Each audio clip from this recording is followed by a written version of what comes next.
ఇచ్చిన మాట ప్రకారం డిఎస్సీ పెట్టాం. సిస్టమేటిక్ గా దుర్మార్గుడు అమ్మ పెట్టదు అడుగుతుంది. 5 సంవత్సరాలకు పోస్ట్ ఇవ్వలేదు. ఎన్డీఏ ప్రభుత్వం ఉద్యోగాలు ఇస్తామంటే 120 కేసులు పూర్తి చేశారు.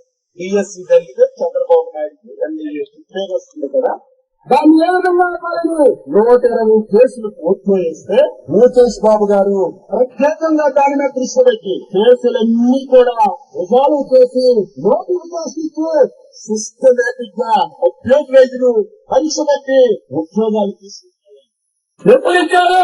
గత సంవత్సరం జూన్లో ఇచ్చారు. వాళ్ళు హ్యాపీగా ఇన్ని సంవత్సరాలు ట్రైనింగ్ తప్పిపోయింది, కష్టపడి చదివా ఉద్యోగాలు వచ్చాయని సంతోషంగా పాఠశాలలో జాయిన్ అయ్యా. దొంగలు పడినటువంటి 6 మాసాలకి కుక్కలు బహు మంది ఉంటాయి. డిఎస్సీ పెట్టి ఎక్కడ సమస్యలు లేకుండా ఉద్యోగాలు ఇచ్చి జాయిన్ అయిన సంవత్సరం తర్వాత లోకేష్ బాబు గారికి చెడ్డ పేరు కావాలని డిఎస్సీలో ఏదో జరిగిపోయిందని ఈ రోజు మాట్లాడు. నీకు సిగ్గు అసలు ఉందా? అసలు నువ్వు రాజకీయ పార్టీ ఎందుకు మాట్లాడుతున్నాయంటే ఒక్కల పార్టీ ఆలోచనలన్నీ అలాగే ఉంటాయి. ఆయనకంటే ఒక ప్లేస్ లేదు, ఏ విషయాలు దొరకడం లేదు, ఆయన ఊహించలేదు. రాష్ట్రాన్ని తగలబెట్టేశాను, రాష్ట్రాన్ని అప్పులు చేశాను.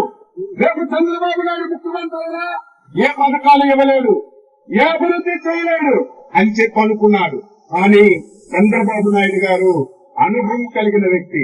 మోదీ గారు సహాయం తీసుకుని 24 మాసాల్లో ఎతకడానికి ఏదీ లేక ఎన్డీఏ ప్రభుత్వంకు పేరు వస్తుందని ఉద్యోగాలు కష్టపడి పనిచేసినటువంటి యువతకు ఈ రోజు ఇన్సల్ట్ చేసి అవమానపరిచి ఉద్యోగాలు